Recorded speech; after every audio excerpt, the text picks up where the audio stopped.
Chaque jour, il me frappait. Chaque jour, je pleurais. La période là, je ne vivais plus pour moi, je vivais pour la société. Je faisais tout pour que les gens puissent m'aimer parce que j'étais perdue. Laissez-moi être heureuse. Lorsque je pleurais tous les jours, je me sentais mal tous les jours, j'étais seule tous les jours.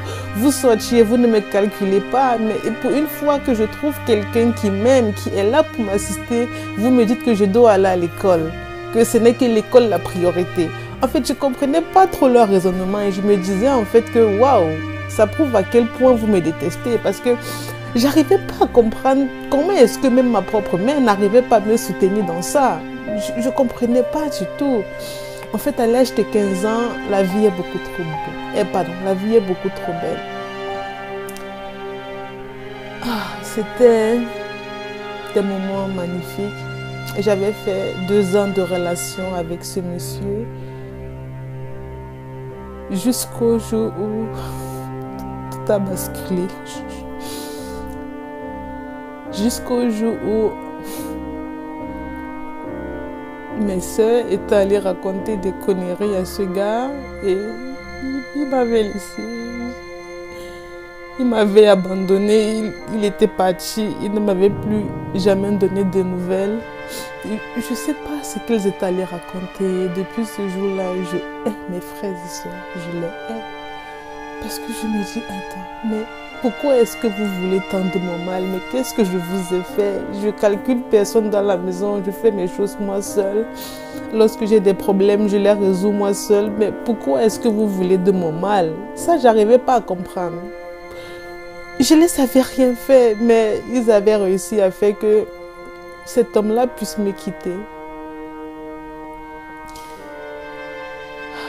Mais avec le recul, j'ai compris que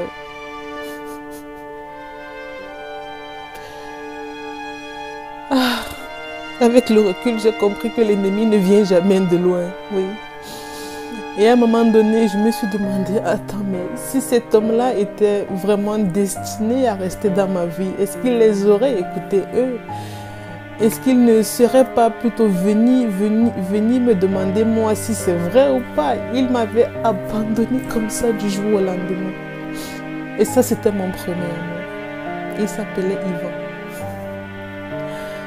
J'ai passé tellement de beaux moments avec Yvan.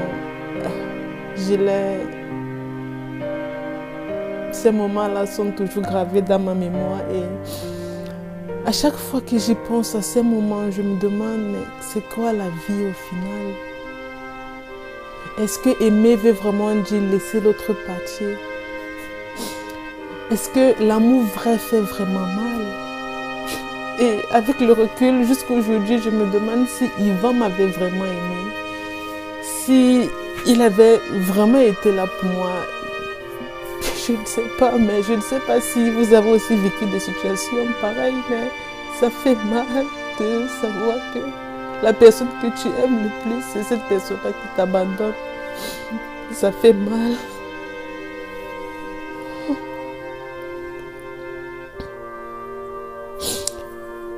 Et j'ai compris que les blessures de l'enfance, c'est comme des tatouages.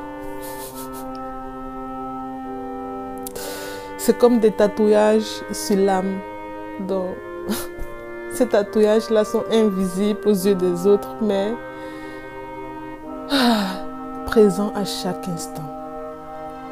Et depuis ce jour, je commençais à couler des larmes, je pleurais beaucoup. Et vous savez, ce sont des souffrances que lorsqu'on vit à l'intérieur, les autres ne peuvent pas le constater. Ce sont des larmes que lorsque je coulais ces larmes-là, elles ne descendaient pas comme ça sur mon front, mais à l'intérieur de moi, je brûlais. Et en grandissant, j'ai décidé que personne ne m'aime plus. C'était une décision que j'avais prise, que personne ne m'aime. Personne ne m'aime. J'ai commencé à être une guerrière. J'ai commencé à ignorer les autres. Mais c'était dur d'ignorer les autres. C'était vraiment dur parce que lorsque tu ignores les autres, c'est tout le monde qui est contre toi. C'est tout le monde qui dit que tu es bizarre. Personne ne te soutient. C'est dur d'avancer seul. C'est compliqué. Et à chaque fois, tu te retrouves toujours seul dans ton coin. Et j'avais vraiment du mal à être solitaire. J'avais vraiment du mal à vivre seule, à être seule, à me sentir seule. Mais je faisais croire aux autres que j'étais fière dans ma solitude.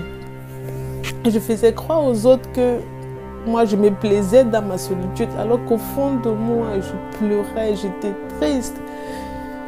Ma vie ne faisait que se réduire à la poussière. Je ne vais pas vous mentir, mais parfois j'avais des pensées suicidaires. Je ne sais pas, mais parfois j'avais des pensées suicidaires. Je me disais parfois,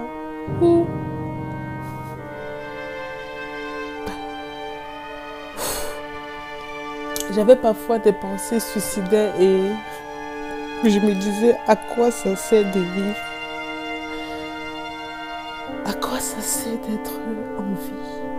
À quoi ça sert de ne pas être aimé par quelqu'un?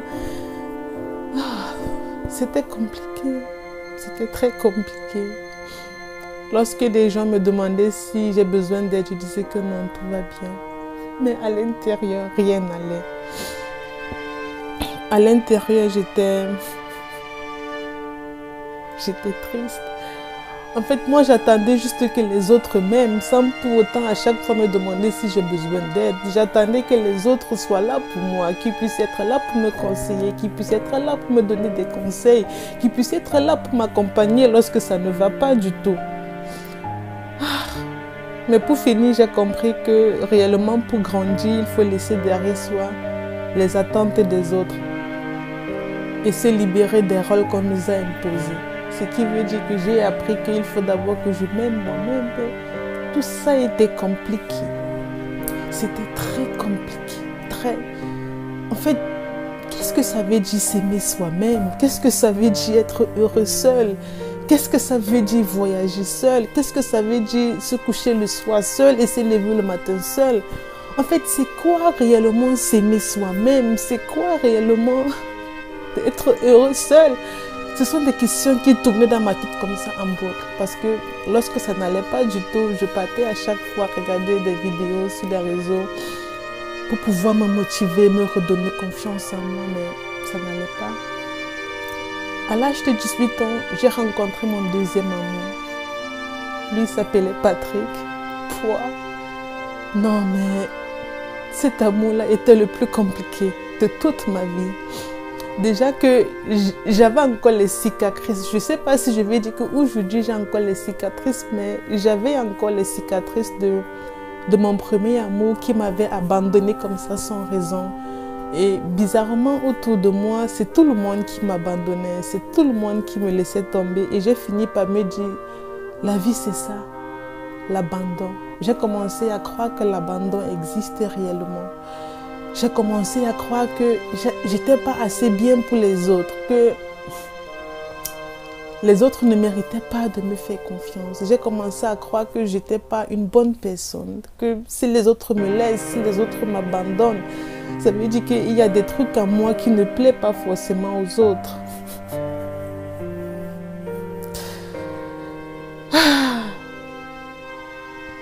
Et vous savez quoi? Mon deuxième amour, c'était la plus grosse souffrance de toute ma vie. La grosse souffrance de toute ma vie.